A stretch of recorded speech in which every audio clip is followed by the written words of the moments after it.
Hello. അപ്പോൾ ഇന്നത്തെ vlog എന്ന് പറഞ്ഞു കഴിഞ്ഞാൽ നമ്മുടെ ഹോം ടൂറാണ് കേട്ടോ. കാനഡയിലെ നമ്മുടെ ഹൗസൊക്കെ എങ്ങനെയുണ്ടെന്ന് നമുക്കൊന്ന് നോക്കാം. ഇതാട്ടോ ഇങ്ങനെ താഴത്തോട്ട് ഇറങ്ങി വരുന്നിടത്താട്ടോ നമ്മുടെ വീടെന്ന് പറയുന്നത്. അപ്പം ഈ സൈഡിലൊക്കെ ആണെങ്കിൽ കുറേ സ്നോയൊക്കെ കിടപ്പുണ്ട് കേട്ടോ. അപ്പം ഞാൻ ഇടയ്ക്ക് ബൂട്ട്സൊക്കെ ഇട്ടിട്ട് ആ സ്നോയൊക്കെ ചെറുതായിട്ടൊന്ന് ചവിട്ടിയൊക്കെ നോക്കി അതെങ്ങനെയാണെന്ന്. നമ്മൾ ഈ സിനിമയിലോ അല്ലെങ്കിൽ അല്ലാണ്ടൊക്കെ വീഡിയോസിലൊക്കെ കണ്ടിട്ടുള്ളൂ ഇങ്ങനെ സ്നോ കിടക്കുന്നത്. അത് ആദ്യമായിട്ടാണല്ലോ ഇങ്ങനെ ഒന്ന് ചവിട്ടി ഒന്ന് നോക്കാനുള്ള ഒരു അവസരം കിട്ടിയത്. അതെന്തായാലും ഞാൻ യൂട്ടിലൈസ് ചെയ്തു കേട്ടോ. നമ്മുടെ സാധാരണ ഐസ് പോലെ തന്നെ ഈ സൈഡിലും വീടിൻ്റെ മുകളിലും ഒക്കെ കുറേ സ്നോ വീണ് കിടപ്പുണ്ട് കേട്ടോ. അപ്പം അതൊക്കെ ഞാൻ കുറച്ച് നേരം ഒന്നും നോക്കി നിന്ന് കേട്ടോ. കാരണം ഇത് എൻ്റെ ലൈഫിൽ ആദ്യമായിട്ടുള്ളൊരു എക്സ്പീരിയൻസ് ആണല്ലോ. ഞാൻ ഇതിനു മുമ്പ് ഇങ്ങനെ സ്നോ ഇത്രയും ക്ലോസ് ആയിട്ട് കണ്ടിട്ടില്ലാത്തത് കൊണ്ട് കേട്ടോ. പിന്നെ ഇവിടെ നിന്ന് ടെമ്പറേച്ചർ എന്ന് പറഞ്ഞാൽ വലിയ കുഴപ്പമില്ലാത്തത് കൊണ്ട് നമുക്ക് അത്യാവശ്യം വെളിയിലോട്ടൊക്കെ ഇറങ്ങി നിൽക്കാം കേട്ടോ. അപ്പം താണ്ടി ഇതാട്ടോ ഞങ്ങളുടെ അപ്പാർട്ട്മെൻറ്റ് എന്ന് പറയുന്നത്. അപ്പം ഇവിടെ ഇറങ്ങി നിന്നപ്പോഴത്തേക്ക് ഇന്ന് നമുക്ക് വലിയ തണുപ്പോ കാര്യങ്ങളോ ഇല്ലാത്തത് കാരണം നമുക്ക് കുറച്ച് ടൈം ഇവിടെ വെളിയിൽ സ്പെൻഡ് ചെയ്യാൻ പറ്റും കേട്ടോ. പിന്നെ ഇതിൻ്റെ സൈഡിലായിട്ടൊക്കെ കുറേ വീടും കാര്യങ്ങളൊക്കെ ഉണ്ട്. പക്ഷേ ആരും വെളിയിൽ കാണാറില്ല കേട്ടോ. അകത്താളുണ്ടെന്നോ ഇനി പുറത്താണെന്നോ ഒന്നും നമുക്കറിഞ്ഞൂടാ. ഈവനിങ് ഒക്കെ ആകുമ്പം ചില വീടുകളിൽ ലൈറ്റ് ഇട്ടേക്കുന്നതാണ്. അപ്പം നമുക്ക് മനസ്സിലാവും അകത്താളുണ്ടെന്ന്. അങ്ങനെയാണ് ഞാൻ അവിടെ ആളുണ്ടോ എന്നൊക്കെ നോക്കിയിട്ടുള്ളത് കേട്ടോ. അല്ലാതെ എനിക്കതിനെക്കുറിച്ച് യാതൊരുവിധ ഐഡിയ ഇല്ല. കുറേ വീടുകളും കാര്യങ്ങളും ഒക്കെ ഉണ്ട്. കുറേ വീടുകളിലെ മുകളിൽ സ്നോ വീണ് കിടപ്പുണ്ട്, സൈഡിലൊക്കെ വീണ് കിടപ്പുണ്ട്. പക്ഷേ ഇതൊക്കെ നിന്നൊന്ന് ആസ്വദിക്കാൻ നല്ലൊരു രസം തോന്നി കേട്ടോ. അപ്പോൾ ഇനി നമ്മുടെ വീടിലോട്ട് പോവാം. ഈ സൈഡിലത്തെ സ്നോ എപ്പോഴും ഈ സൈഡിലൊക്കെ ഒരുപാട് സ്നോ ഉണ്ടായിരുന്നു കേട്ടോ. പക്ഷേ അത് എന്താ പറയുക ഒലിച്ചു പോയെന്ന് തോന്നുന്നു. അപ്പോൾ എന്താണ്ട് നമ്മുടെ ഡോറ് നമുക്ക് ഓപ്പൺ ചെയ്ത് നോക്കാം. ഈ ഡോർ ഓപ്പൺ ചെയ്യുമ്പോൾ ഇവിടെ ഒരു ചെറിയൊരു സ്പേസ് ഉണ്ട് കേട്ടോ. ഇവിടെ എന്ന് പറഞ്ഞു കഴിഞ്ഞാൽ നമ്മുടെ ജാക്കറ്റും കാര്യങ്ങളൊക്കെ ഞങ്ങൾ ഇവിടെയാണ് കേട്ടോ ഇടുന്നത്. അതുപോലെ തന്നെ നമുക്ക് ഷൂസ് വെക്കാനായിട്ട് ഒരു റാക്ക് പോലെയല്ല ഒരു സംഭവമുണ്ട്. അപ്പം അതുകൊണ്ട് കേട്ടോ ഇതിലാട്ടോ ഞങ്ങൾ ഷൂവും കാര്യങ്ങളും എല്ലാം അറേഞ്ച് ചെയ്ത് വെച്ചിരിക്കുന്നത്. ഈവനിങ് ടൈമിൽ നമുക്കൊരു കോഫിയൊക്കെ കുടിച്ച് ഇവിടെ കുറച്ച് സ്പെൻഡ് ചെയ്യണമെങ്കിൽ നമുക്ക് ഫാമിലി ആയിട്ട് ഇവിടെ സ്പെൻഡ് ചെയ്യാവുന്നതാണ് കേട്ടോ. അപ്പം നല്ലൊരു ബ്യൂട്ടിഫുൾ സ്പേസ് എന്ന് വേണേൽ പറയാം കേട്ടോ. ഈ വീട്ടിൽ എനിക്ക് ഒരുപാട് ഇഷ്ടമാട്ടോ ഇവിടെ ടൈം സ്പെൻഡ് ചെയ്യാൻ. ഈ ലൈറ്റിൻ്റെ അപ്പിയറൻസും ഒക്കെ നമുക്ക് എന്താ പറയുക ഒരു കാം അന്തരീക്ഷം തരും കേട്ടോ. പിന്നെയാണ് നമ്മുടെ കിച്ചൺ എന്ന് പറയുന്നത്. കിച്ചൺ നല്ല അടിപൊളിയാണ് കേട്ടോ. അതുപോലെ തന്നെ നല്ല കളർഫുള്ളായിട്ടുള്ള ടേബിൾ മാറ്റും ടേബിളും ഒക്കെ അറേഞ്ച് ചെയ്തിട്ടുണ്ട് കേട്ടോ. അപ്പോൾ നല്ല രസമാണ് നമുക്ക് ഈ കിച്ചണിൽ ടൈം സ്പെൻഡ് ചെയ്യാനായിട്ട് കേട്ടോ. എനിക്ക് ഭയങ്കര ഇഷ്ടമാണ് ഇവിടെ നിൽക്കാനായിട്ട്. കാരണം എവിടെ നോക്കിയാലും നല്ല ക്ലീൻ ആയിട്ടാക്കിയിരിക്കുന്നത്. ഈവൻ നമ്മുടെ ഫ്ലോർ ആയാലും അതുപോലെ തന്നെ നമ്മുടെ എന്താ പറയുക കബോർഡുകളൊക്കെ ആയാലും എല്ലാം ഈ വുഡൻ വെച്ച് ഉണ്ടാക്കിയത് കൊണ്ട് നമുക്കൊരു എന്താ പറയുക ഒരു ക്ലീൻനെസ് തോന്നും. അതുപോലെ തന്നെ ഇവിടെ ഓൾറെഡി ഫർണിഷ്ഡ് ആയിരുന്നു കേട്ടോ. അപ്പം ഇവിടെ ഒരുപാട് പ്ലേറ്റും കാര്യങ്ങളും അതുപോലെ തന്നെ നമുക്ക് വേണ്ടുള്ള സപ്ലൈസും കാര്യങ്ങളും ഒക്കെ ഇവിടെ ഉണ്ടായിരുന്നു കേട്ടോ. അപ്പം അതെല്ലാം വളരെ നീറ്റായിട്ട് തന്നെ കേട്ടോ അവർ വെച്ചിരിക്കുന്നത്. ഈവൻ ഓവൻ ആയിക്കോട്ടെ അതുപോലെ തന്നെ നമ്മുടെ ഇലക്ട്രിക് സ്റ്റൗ ആയിക്കോട്ടെ എല്ലാം വളരെ ക്ലീൻ ആൻഡ് നീറ്റായിട്ടായിരുന്നു അവർ ഞങ്ങൾ വന്നപ്പോൾ വെച്ചിരുന്നത് കേട്ടോ. അപ്പം നമ്മൾ അതുപോലെ മെയിൻറ്റെയിൻ ചെയ്യണമല്ലോ. എന്നെക്കൊണ്ട് പറ്റാവുന്ന രീതിയിൽ ഞാൻ ഇവിടെയൊക്കെ ക്ലീൻ ചെയ്ത് ഒക്കെ വെച്ചിട്ടുണ്ട് കേട്ടോ.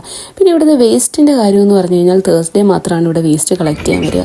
അപ്പം നമ്മളിവിടെ റോഡിൽ നമ്മളൊരു ബിന്നിലാക്കി കൊണ്ട് വെക്കണം കേട്ടോ. പിന്നെ അതുപോലെ തന്നെ ഓരോ കബോർഡിലും ഓരോരോ എന്താ പറയുക സാധനങ്ങൾ സെപ്പറേറ്റ് ചെയ്ത് വെച്ചിട്ടുണ്ട് കേട്ടോ. ഇപ്പോൾ പിച്ചാത്തി, സ്പൂണ്, ഫോർക്ക് അങ്ങനെ ഓരോരോ ഐറ്റംസ് കേട്ടോ. അത് കാരണം നമുക്ക് ഈസിയാണ്. നമുക്ക് തിരഞ്ഞെടുക്കേണ്ട ഏത് കബോർഡിലാണെന്ന് അറിഞ്ഞാൽ മാത്രം മതി. തുറക്കുക, എടുക്കുക, യൂസ് ചെയ്യുക, തിരിച്ച് വാഷ് ചെയ്ത് ഡ്രൈ ചെയ്ത് വെക്കുക. അങ്ങനെ വളരെ എളുപ്പമാണ് കേട്ടോ. അതുപോലെ തന്നെ കൂടുതലും ഇവിടെ വാഷ് ചെയ്ത ഉടനെ നമ്മൾ ഡ്രൈ ചെയ്താണ് ഓരോ സാധനങ്ങളും നമ്മൾ സൂക്ഷിച്ച് വെക്കുന്നത്. ചിലപ്പം എല്ലാം വുഡൻ കാര്യങ്ങളായതുകൊണ്ടാവാം മേ ബി നമ്മൾ അങ്ങനെ വെക്കുന്നതെന്ന് തോന്നുന്നു. അതിനെക്കുറിച്ച് എനിക്ക് വലിയ ഡീറ്റെയിൽ ആയിട്ടൊന്നും അറിഞ്ഞുകൂടാ. അപ്പം എന്തായാലും അങ്ങനെ എനിക്ക് ഏറ്റവും ഫേവറേറ്റ് ഒരു പ്ലേസ് തന്നെയാണ് കേട്ടോ ഈ അടുക്കള എന്ന് പറഞ്ഞാൽ. എനിക്ക് ഇതിൻ്റെ അകത്ത് ടൈം സ്പെൻഡ് ചെയ്യാൻ ഭയങ്കര ഇഷ്ടമാണ് കേട്ടോ. ഇവിടെ കുറേ എമർജൻസി നമ്പേഴ്സും കാര്യങ്ങളും ഒക്കെ എഴുതി വെച്ചിട്ടുണ്ട്. പിന്നെ നമ്മുടെ ഫ്രിഡ്ജ് നാട്ടിൽ നിന്ന് കൊണ്ടുവന്ന കുറച്ച് അച്ചാർ മാത്രം എൻ്റെ അതിരിപ്പുണ്ട് കേട്ടോ. ഇനിയിപ്പോൾ ഇവിടെ മീനൊക്കെ വാങ്ങിക്കാൻ പോകാൻ ബുദ്ധിമുട്ടായതുകൊണ്ട് ഞങ്ങൾ അച്ചാർ വെച്ചിപ്പോൾ അഡ്ജസ്റ്റ് ചെയ്യുവാണ് കേട്ടോ. പിന്നെ അതാണ്ട് എൻ്റെ ലൈറ്റിങ്ങും അതുപോലെ തന്നെ ഓരോ പെയിൻറ്റിങ്സും വളരെ ബ്യൂട്ടിഫുൾ ആക്കുന്നുണ്ട് കേട്ടോ. നമ്മുടെ ഈ റൂമും ഈ കിച്ചണും അതുപോലെ ഈവൻ ബാത്റൂം ആയിക്കോട്ടെ. ഇതാണ്ട് ഇവിടെ എന്ന് പറഞ്ഞാൽ ഒരു TV റൂം പോലെ സെറ്റ് ചെയ്തിട്ടിരിക്കുന്നു കേട്ടോ. TV റൂമോ റീഡിങ് റൂമോ എന്ത് വേണേലും നമുക്കിതിനെ പറയാം. കാരണം ഇവിടെ പൊതുവേ എന്ന് പറഞ്ഞു കഴിഞ്ഞാൽ എന്താ പറയുക ഭയങ്കര സൈലൻസ് ആണ് കേട്ടോ. എങ്ങൊന്നും ഒരു സൗണ്ട് പോലും കേൾക്കാനില്ല. ഇപ്പം സൈലൻസും കാംനെസ്സൊക്കെ ഇഷ്ടപ്പെടുന്ന ആൾക്കാർക്കാണെങ്കിൽ ഇതുപോലത്തെ സ്പേസ് തീർച്ചയായിട്ടും ഇഷ്ടപ്പെടും കേട്ടോ. ഞങ്ങൾ TV ഒന്നും വെക്കാറില്ല. കൂടുതലും ഞങ്ങൾ ഫോണിലും കാര്യങ്ങളിലൊക്കെ ആയതുകൊണ്ടായിരിക്കാം TV ഒന്നും കാണാനുള്ള ടൈം കിട്ടാറില്ല കേട്ടോ. കേട്ടോ. പിന്നെ കുറച്ച് പെയിൻറ്റിങ്സ് ഒക്കെ വെച്ച് ഈ റൂം വളരെ ബ്യൂട്ടിഫുള്ളായിട്ട് അറേഞ്ച് ചെയ്തിട്ടുണ്ട് കേട്ടോ. നല്ല കളർഫുള്ളായിട്ടുള്ള ചെറിയ കട്ടനും കാര്യങ്ങളും ഒക്കെ വെച്ചിട്ടുണ്ട് കേട്ടോ. പിന്നെ ഇവിടെ ഒരു നല്ല ഭംഗിയുള്ള ഇത് ഒറിജിനൽ ഫോട്ടോസ് ആണോ എന്ന് എനിക്ക് അറിഞ്ഞുകൂടാ. പിന്നെ ഇവിടെ ഒരു ബാസ്ക്കറ്റിൻ്റെ അകത്താണെങ്കിൽ നമുക്ക് വേണ്ട റെസ്റ്റോറൻറ്റ് ഡീറ്റെയിൽസും കാര്യങ്ങളും ഒക്കെ വെച്ചിട്ടുണ്ട്. ഇപ്പോൾ ഫുഡ് പുറത്തുനിന്ന് ഓർഡർ ചെയ്ത് കഴിക്കാൻ ആഗ്രഹം ഉള്ളവരാണെങ്കിൽ അതെടുക്കുക, നമ്പർ നോക്കുക, വിളിക്കുക, ഓർഡർ ചെയ്യുക, കഴിക്കുക. പിന്നെ കുറേ ഇംഗ്ലീഷ് ബുക്സ് ഒക്കെ ഇവിടെ ഇരിപ്പുണ്ട് കേട്ടോ. നമ്മൾ ബുക്ക് റീഡ് ചെയ്യാൻ അത്ര വലിയ ഇൻട്രസ്റ്റ് ഇല്ലാത്തതുകൊണ്ട് ആ ഏരിയയിലോട്ട് നമ്മൾ അധികം അടുത്തിട്ടില്ല. എന്നാലും എന്തൊക്കെയാണ് ബുക്സ്, ആരൊക്കെ എഴുതിയെന്നൊക്കെ കുറച്ചൊക്കെ ഞാൻ ഒന്ന് നോക്കി കേട്ടോ. എന്തോ ഒരു ക്യൂരിയോസിറ്റി അത് കണ്ടപ്പം. ചിലപ്പോൾ ആ ബുക്കിൻ്റെ അറേഞ്ച്മെൻറ്റ്സും ആയിരിക്കുന്ന കണ്ടിട്ടൊക്കെ ആവാം. ഇനി നമ്മൾ പോകുന്നതെന്ന് പറഞ്ഞു കഴിഞ്ഞാൽ ഇവിടുത്തെ വാഷ്റൂമിലോട്ടാണ് കേട്ടോ. വളരെ ബ്യൂട്ടിഫുൾ ആയിട്ട് തന്നെ കേട്ടോ വാഷ്റൂം ആയാലും ഇവർ അറേഞ്ച് ചെയ്ത നല്ല പെയിൻറ്റിങ്സും ഒക്കെ ആയിട്ട്.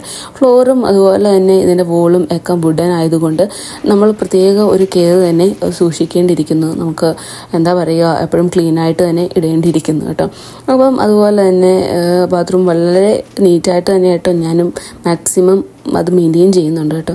പിന്നെ ഒരു സൈഡിലായിട്ട് നമുക്ക് ആവശ്യത്തിനുള്ള ടവലും കാര്യങ്ങളും ഒക്കെ ഇവർ അറേഞ്ച് ചെയ്തിട്ടുണ്ട്. പിന്നെ ക്രീം, പിന്നെ ഹെയർ ഡ്രയർ, ഹെയർ സ്ട്രൈറ്റ്നർ, അങ്ങനെയുള്ള ഐറ്റംസ് എല്ലാം അറേഞ്ച് ചെയ്തിട്ടുണ്ട് കേട്ടോ. ഇതാണ് നമ്മുടെ ബെഡ്റൂം എന്ന് പറയുന്നതും. അതും വളരെ ഭംഗിക്ക് തന്നെയായിട്ടോ അവർ അറേഞ്ച് ചെയ്ത് തന്നിരിക്കുന്നത്. നല്ല കർട്ടണും നല്ല ലൈറ്റും സെറ്റിങ്സും ഒക്കെ ആയിട്ട്. പിന്നെ പെയിൻറ്റിങ്സിൻ്റെ കാര്യം പറയാൻ വയ്യ. എവിടെ നോക്കിയാലും 1, 2, 3 പെയിൻറ്റിങ്സ് കാണും കേട്ടോ. അത് നല്ല ഭംഗിയാണ് കേട്ടോ കാണാനായിട്ട്. അതുപോലെ തന്നെ ആ റൂമിന് ഏറ്റവും കൂടുതൽ ഭംഗി നൽകുന്ന ആ പെയിൻറ്റിങ്സ് തന്നെയാണെന്ന് പറയേണ്ടിയിരിക്കുന്നു. അതുപോലെ തന്നെ ഇതിൻ്റെ ലൈറ്റിംഗ് അപ്പിയറൻസും പറയാണ്ടിരിക്കാൻ വയ്യ. വളരെ ഭംഗിയായിട്ടാട്ടോ ഓരോ റൂമിലെയും ലൈറ്റിങ്സ് സെറ്റ് ചെയ്ത് വെച്ചിരിക്കുന്നത്. നമുക്കൊരു എന്താ പറയുക, നിശബ്ദതയും സൈലൻസും ഒക്കെ ഇഷ്ടപ്പെടുന്ന ആൾക്കാണെങ്കിൽ അവിടെ വന്നാൽ ലൈറ്റിൻ്റെ അടുത്ത് കുറച്ച് നേരം ഇരുന്ന് കഴിഞ്ഞാൽ നമുക്കൊരു റിലാക്സേഷൻ കിട്ടും. ഇവിടാണ് ഞങ്ങളുടെ ലോണ്ട്രി റൂം. അത് ഞാനിപ്പോൾ ഓപ്പൺ ചെയ്യുന്നില്ല കേട്ടോ.